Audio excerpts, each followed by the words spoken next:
Final account हो या आपका कोई सा भी चैप्टर हो, जहां पे आपको ट्रीटमेंट करने की जरूरत होती है किसकी, सन्डी डेटर बैड डेट प्रोविजन।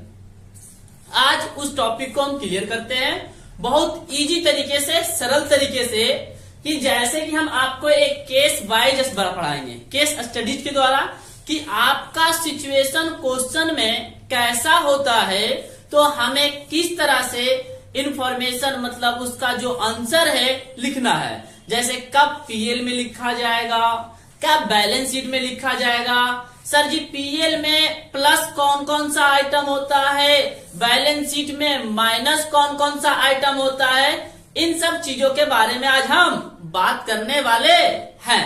तो स्टार्ट करते हैं केस नंबर 1 से।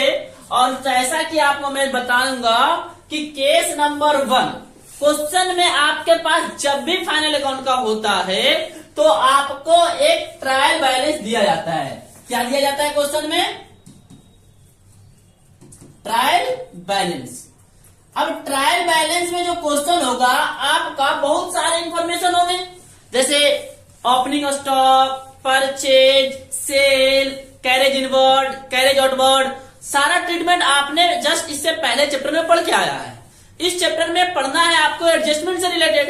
तो मैं बात करता हूं कि ट्रायल बैलेंस में मान लो दिया हुआ है सन्ड्री डेबिटर, सन्ड्री डेटर, क्या जी, सन्ड्री डेटर, और बैड डेब्ट, क्या दिया हुआ है जी, बैड डेब्ट। मैं कहां की बात कर रहा हूं? ट्रायल बैलेंस में दिया हुआ होता है। मैं एडिशनल इंफॉर्मेशन की बात नहीं कर रहा। क्वेश्चन में कहां दिया हुआ है बैड डेब्ट? बैड डेब्ट कहां दिया हुआ है? ट्रायल बैलेंस में। और सन्डी डेटर कहां दिया हुआ है? ट्रायल बैलेंस में। तो इसका ट्रीटमेंट कैसे होगा? मैं बोल रहा हूं कि मान लो एडिशनल इंफॉर्मेशन में और कुछ भी गिवन नहीं है, मतलब आप कहना चाहते हो कि सन्डी डेटर और बैड डेब्ट से रिलेटेड कोई भी इंफॉर्मेशन कहां नहीं दिया हुआ है? एडिशनल इंफॉर्मेशन में, मतलब एडजस्टमेंट में कुछ भी दिया हुआ नहीं है। तो इस तरह का सवाल बनता है केस नंबर 1 की सिर्फ इंफॉर्मेशन कहां है जी? ट्रायल बैलेंस में। कहां है? ट्रायल बैलेंस में। जब हम इसका ट्रीटमेंट करेंगे कुछ इस प्रकार से कि ये बैड डेब्ट को जो है ना, अमाउंट को हम प्रॉफिट एंड लॉस अकाउंट के डेबिट साइड में बैड डेब्ट्स की क्या नाम लिखेंगे? बैड डेब्ट अमाउंट 5,000, अमाउंट 5,000। दूसरा या आपका जो सन्ड्री डेटर है उसको हम एसेट साइड में लिखते हैं सन्ड्री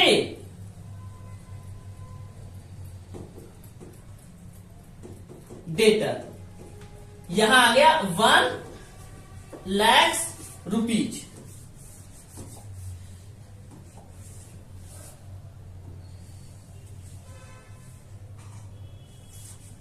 ठीक है जी।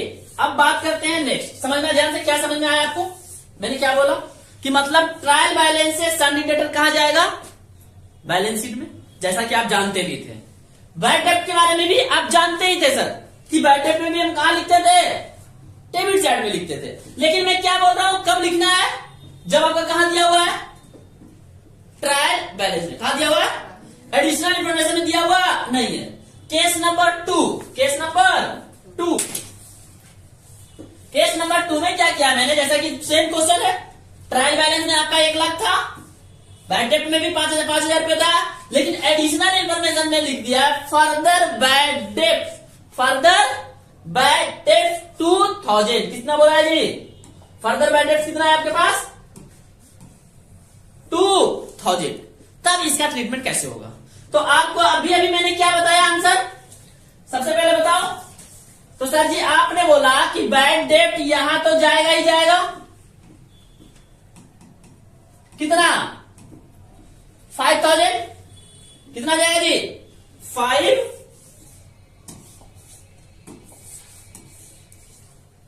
5,000 जाएगा। साथ में सन्डी डेटर कहां जाएगा?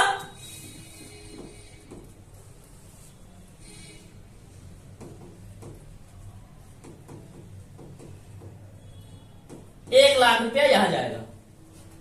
अभी बताया ना कि ट्रायल बैलेंस में दिया हुआ है, तो ट्रीटमेंट करना है आपको।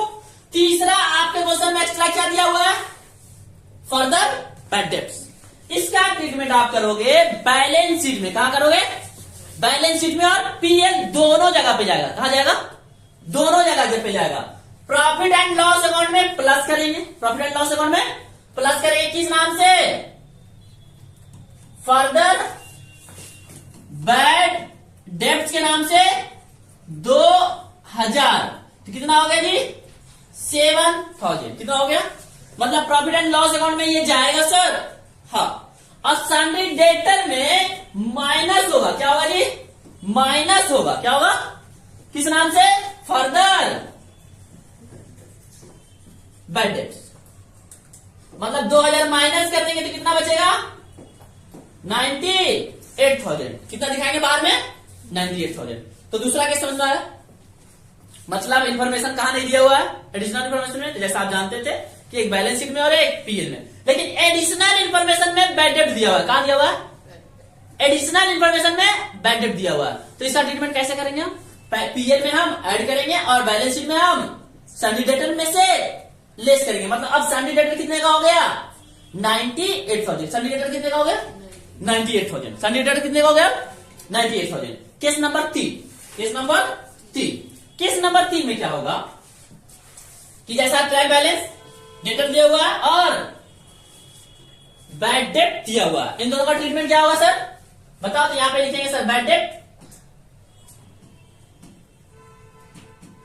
कितना, 5,000। सन्डी डेटर कहां लिखेंगे सर,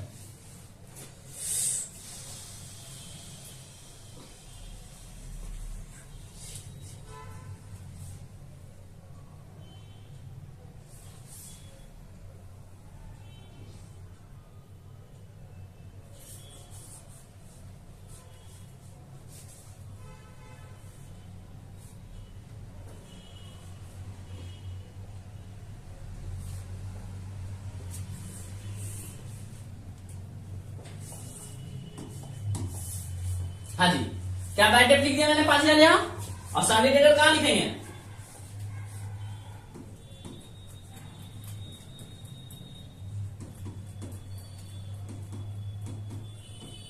कितना, 1,00,000 बैलेंस शीट में लिखेंगे। ये मेरा क्या है, प्रॉफिट एंड लॉस अकाउंट। ये मेरा क्या है, बैलेंस शीट। सन्डी डेटर कितना लिखा, ये कह रहे थे आपको कि फर्दर बैड जब जो 2,000 रुपया है, इसका ट्रीटमेंट क्या होगा हमारा, तो इसका ट्रीटमेंट हमारा सर यहां पे प्लस होगा, यहां पे क्या होगा, प्लस होगा। अभी पीछे हमने करके आया,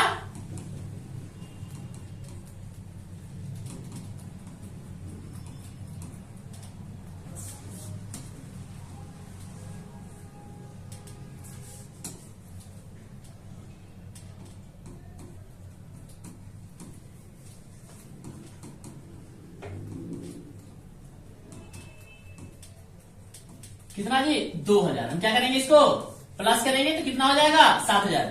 अभी तीसरा केस ऐसे किया हमने, तीसरा केस में और क्या किया सर, आपने माइनस किया था यहाँ पे फर्दर बैड डेट को।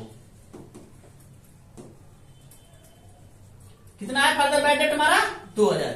कितना बचा मेरा, 98,000। तीसरा केस में यहां तक कर लिए। अब दूसरा केस में था वो, ये केस मेरा कौन सा है, तीसरा केस में समझना। जैसा कि ट्रीटमेंट बैड डेट रहता है तो सॉरी डेटर है तो कहां जाएगा, बैड डेट तो, और नीचे में अदर इंफॉर्मेशन दिया हुआ है। अब सवाल बात ये आती है सर, पहले तो ये बताओ कि फर्दर बैड डेट और प्रोविजन फॉर डाउटफुल डेट होता क्या है। तो मैंने बोला कि बैड डेटर और बैड डेट ट्रायल बैलेंस में दिया हुआ है। इसका मतलब है कि ये वाला बैड डेट डेटर में से लेस है, डेटर में से लेस है, मतलब घटा हुआ है। क्योंकि डेटर बनता है, ट्रायल बैलेंस बनता कहां से, लेजर से। कहां से बनता है, लेजर से। तो लेजर के समय में बैड डेट का ट्रीटमेंट कर दिया गया होगा, मतलब अकाउंट खोला गया होगा, तभी तो यहां आया। एडिशनल इंफॉर्मेशन का मतलब होता है ना कि उसका ट्रीटमेंट अभी नहीं हुआ, उसका ट्रीटमेंट अभी नहीं हुआ। तो मैं कहूं कि फर्दर बैड डेट का मतलब डेटर 1,00,000, मतलब देनदार मेरा कितना है, 1,00,000 रुपया है, जिसमें से डूबा था मेरा कितना, 5,000। तो ये 1,00,000 रुपया अब घटने के बाद था, घटने के। फर्दर बैड डेट का मतलब क्या है, अब बैड डेट 2,000 रुपया और हो गया, डूब गया। तो एक्चुअल में मेरे पास अब डेटर कितना है, 98,000। था तो कितना 1 लाख, लेकिन फर्दर बैड डेट का मतलब और डेटर मेरा डूब गया कितना 2000 का, तो अब मेरा डेटर कितना है 98,000 का। इस बात को समझते हो? तो बैड डेट यहाँ ऐड होता है पीएल में, इसलिए हमने मान लिया कि 5,000 की जगह कितना बैड डेट हुआ 7,000 हुआ। कितना हुआ? बात आती है प्रोविजन फॉर डाउटफुल डेट का मतलब समझना। प्रोविजन फॉर डाउटफुल डेट का मतलब होता है कि मैं ये सोच रहा हूं या मैं ये मान रहा हूं कि इन फ्यूचर जितना डेटर है उसमें से 10% और बैड डेट हो सकता है। क्या बोला मैंने?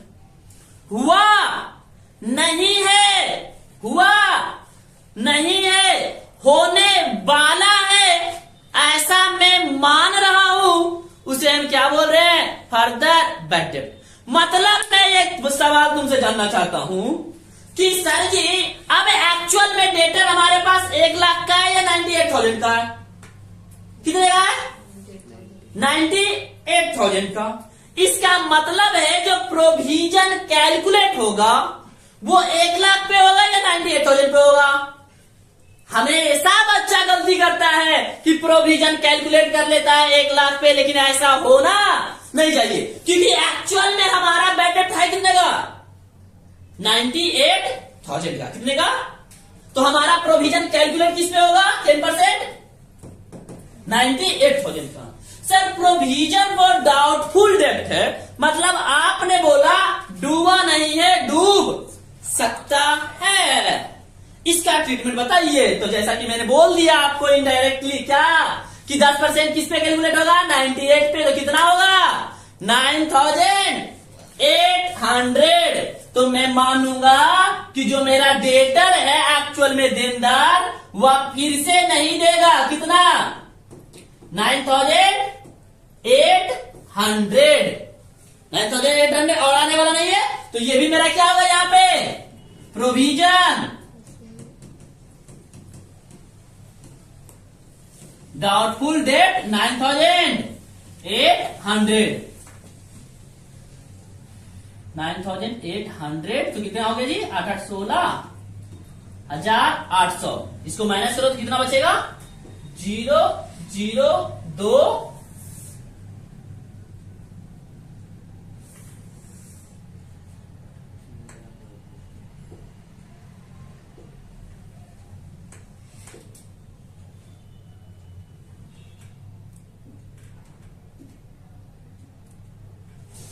$88,200 कितना हो जाएगा जी? 88,200। तो डेटर कितना हुआ मेरा? 88,200। 4 केस बताया मैंने। कितने केस बताया? पहला केस वैसा सिचुएशन जहां पे एडिशनल इन्फॉर्मेशन कुछ भी ना दिया हो। पहला केस क्या था मेरा? एडिशनल इन्फॉर्मेशन कुछ भी ना दिया हो, तो सारे डेटर कहां लिखते हैं? बैलेंस शीट में। बैड डेट कहां लिखते हैं? पीएल में। इस बैड डेट यहां पर क्यों नहीं घटाया सर? यहां पर क्यों नहीं घटाया? क्योंकि डेटर में ऑलरेडी वो घटा हुआ है, क्योंकि वो ट्रायल बैलेंस के अंदर है। कहां है? बहुत बड़ा कंफ्यूजन होता है, दिमाग में सेट कर लेते हैं बच्चे। बैड डेट भी यहां भी घटता है नहीं, ट्रायल बैलेंस में हो तो नहीं घटेगा। कहां दिया हुआ हो? सेकंड केस, एडिशनल इंफॉर्मेशन दिया हुआ हो तो यहां लिखते हैं और यहां भी घटाते हैं। ठीक है जी। और तीसरा इंफॉर्मेशन में क्या बोला? प्रोविजन फॉर डाउटफुल डेट बनाएंगे हम। अब प्रोविजन फॉर डाउटफुल डेट में यहां क्या होगा? लेस होगा और यहां माइनस होगा। यहां तक क्लियर है? तो मैं नेक्स्ट केस की ओर चलूं। नेक्स्ट केस में देखना कुछ नहीं है, सेम सिचुएशन बना है। क्या सिचुएशन है बंदा? नेक्स्ट केस में मैंने ट्रायल बैलेंस में भी प्रोविजन फॉर डाउटफुल डेट बना के रखा है। क्या बना के रखा है? अब मैंने जैसा कि तुम्हें बताया कि प्रोविजन फॉर डाउटफुल डेट का मतलब होता है कि पैसा डूबा। भैया जरूरी है, मैं माना था कि डूब जाएगा लेकिन डूबा नहीं, सारा लोग पैसा दे दिया। मेरा डेटा, सारा डेटा मेरा अच्छा निकला। क्या मैं बोलूं? इस केस में था ना, तीसरा केस में देखो, मैंने माना कि 89,800 क्या होगा, मेरा डूब सकता है। मेरा डेटा इतना अच्छा सब निकला ना कि 98,000 रुपए रिसीव हो गया। तो ये जो प्रोविजन बना रखा है, तो अगले साल प्रोविजन कहां चला जाएगा? ट्रायल बैलेंस में जाएगा। मतलब ये कौन सा प्रोविजन है? ट्रायल बैलेंस में जो प्रोविजन दिख रहा है, ट्रायल बैलेंस में जो प्रोविजन दिख रहा है, कौन सा प्रोविजन है? ओल्ड प्रोविजन कह सकते हो। बहुत सारे टीचर ओल्ड प्रोविजन के नाम से पढ़ाते हैं कि ये कौन सा प्रोविजन है भैया? ट्रायल बैलेंस में प्रोविजन फॉर डाउटफुल डेट का मतलब वो कौन सा प्रोविजन है? बोलो, ओल्ड प्रोविजन है। क्या होता है? Old provision. हमारा प्रॉफिट एंड लॉस अकाउंट में ट्रीटमेंट क्या होगा? तो हमारा थोड़ा जगह कम पड़ रहा है, ठीक है, इसे हम थोड़ा 33 हो गया, पता है। हाँ जी, तो तीसरा केस आपने पढ़ लिया। 4 केस में बढ़ते हैं आगे। 4 केस में हमारे पास नया क्या है, प्रोविजन फॉर डाउटफुल डेट 10,000। कहां दिया हुआ है जी, ट्रायल बैलेंस में। कहां दिया हुआ है, ट्रायल बैलेंस में। तो यहां पे कोई नया नहीं है, यहां पे कोई नया नहीं है, तो सेम ट्रीटमेंट आपका बैड डेट वाला, फर्दर बैड डेट वाला, और जो प्रोविजन आपने ये 10,000 रुपया बनाया इसका, ये वाला ट्रीटमेंट और ये वाला ट्रीटमेंट। ये थर्ड केस का आंसर यहां तक हो गया था। केस नंबर 4 में नया हमें मिला है प्रोविजन फॉर डाउटफुल डेट। ये क्या होता है, तो ये प्रोविजन फॉर डाउटफुल डेट का मतलब मैंने बताया, ये इसका मतलब है कि हमने जो डाउटफुल डेट बनाया था उसके पक्ष में वो खराब नहीं हुआ, मतलब वो बैड डेट नहीं हुआ, वो पैसा पूरा का पूरा क्या हो गया, रिकवर हो गया। तो क्या करेंगे, तो इस प्रोविजन फॉर डाउटफुल डेट को, किस प्रोविजन फॉर डाउटफुल डेट को, जो ट्रायल बैलेंस में दिया हुआ है, ओल्ड प्रोविजन, क्या बोला मैंने, ओल्ड प्रोविजन को हम यहां पे माइनस कर देंगे। क्या कर देंगे, ओल्ड प्रोविजन को माइनस कर देंगे। कितना ओल्ड प्रोविजन है मेरा, 10,000। कितना है, अब बचा कितना, 6,800। तो बाहर कितना जाएगा, 6,800। तो ओल्ड प्रोविजन क्या हो जाता है, पीएल में माइनस हो जाता है, तो बैलेंस शीट में क्या हो जाएगा, प्लस हो जाएगा। कितना मेरा, 10,000। मेरा कितना हो जाएगा, 98,200। मतलब आपके ट्रायल बैलेंस में है, तब तो आपको क्या करना है, माइनस करना है और वहां प्लस करना है। लेकिन एडिशनल इन्फॉर्मेशन बनाने बोलता है तो कैलकुलेट करना पड़ेगा। कैसे कैलकुलेट होगा सर, डेटर में फर्दर डेप्ट को माइनस करने के बाद बचे हुए अमाउंट पे हम 10% कैलकुलेट करेंगे, 10% कैलकुलेट करेंगे। अब एक केस और मैं लेता हूं, यहां पे 10,000 है तो बहुत आपको सही लग रहा है कि यहां पे आपने 6,800 लिख दिया, लेकिन केस ऐसा होता कि यहां पे आपका 20,000 होता, मतलब ये फिगर जो 16,800 है उससे ज्यादा होता 20,000। तो आप यहां पे क्या करते, 20,000 माइनस करते, तो आपको बचता कितना, 4,800। किसमें बचता जी, प्लस में। किसमें बचता, प्लस में नहीं, माइनस में। किसमें बचता, माइनस में। तो कभी आपने देखा है कि पीएल में माइनस में यहां लिखा जाता है, तो इस केस में क्या करोगे, ये सारा ट्रीटमेंट डेबिट के बजाय क्रेडिट में होगा। कहां होगा, क्रेडिट में होगा। सारा ट्रीटमेंट डेबिट के बजाय क्रेडिट में होगा। अब क्रेडिट में होगा तो जो प्लस हो रहा है वो, अब समझना कैसे होगा, लिख के दिखाता हूं मैं। बैड डेट, सॉरी,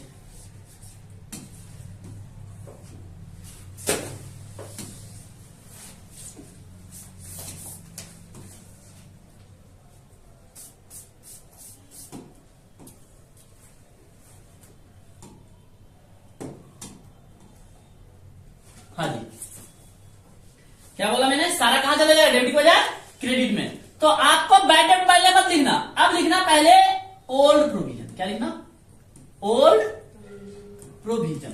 केस ऐसा बनता है 20,000, ठीक है जी, जिसमें से माइनस कर देना किसको, बैड डेट्स को।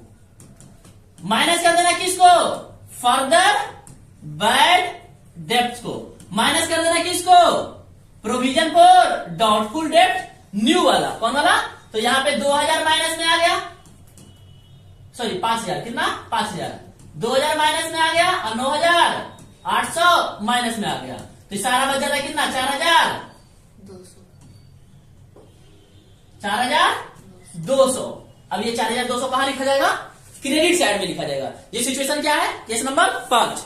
जब सिचुएशन क्या हो जाए, मतलब आपके इस सारे अमाउंट के जोड़ने से ओल्ड प्रोविजन का अमाउंट ज्यादा हो तो कहां चला जाएगा जी, क्रेडिट साइड में। इसका मतलब सर आप कहना चाहते हैं इस साइड में कुछ नहीं लिखा जाएगा, तो नहीं लिखा जाएगा, सिचुएशन ही आपका चेंज हो जाएगा।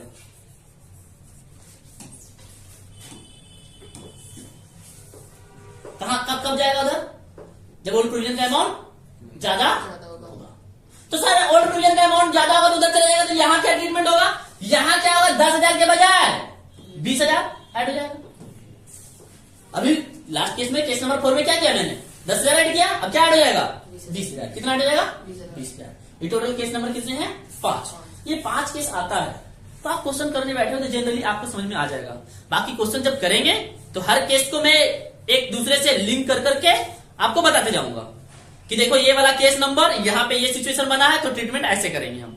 जब तक आप इसे नहीं समझोगे आप हमेशा कंफ्यूज रहोगे, सर कब प्लस होता है बैड डेब्ट, कब माइनस होता है बैड डेब्ट, सर ओल्ड प्रोविजन क्या होता है, न्यू प्रोविजन क्या होता है, बहुत कंफ्यूजन होता है। लेकिन इस केस को अच्छे से पहले पढ़ो, अच्छे से कॉपी में नोट करो, लिखो, और उसके बाद एक बार और हम रिवीजन करो, मतलब इसी को आप दोबारा पढ़ो। तो आपको अगले क्लास में फिर मैं इसे एक बार 15 मिनट से 10 मिनट में रिकैप कराऊंगा, ठीक है। मतलब एक छोटा सा आपको रिकैप करा दूंगा जिससे आपको दिमाग में आ जाएगा। तो आप जो वीडियो यूट्यूब पे देख रहे हैं वो दोबारा इस वीडियो को देखना कब, जब इसे पॉज करके आप वीडियो को प्रॉपर अच्छे से लिखो, समझो, लिखने के बाद एक बार पढ़ो, फिर उसे दोबारा वीडियो देखो, ज्यादा क्लियर होगा। That's all.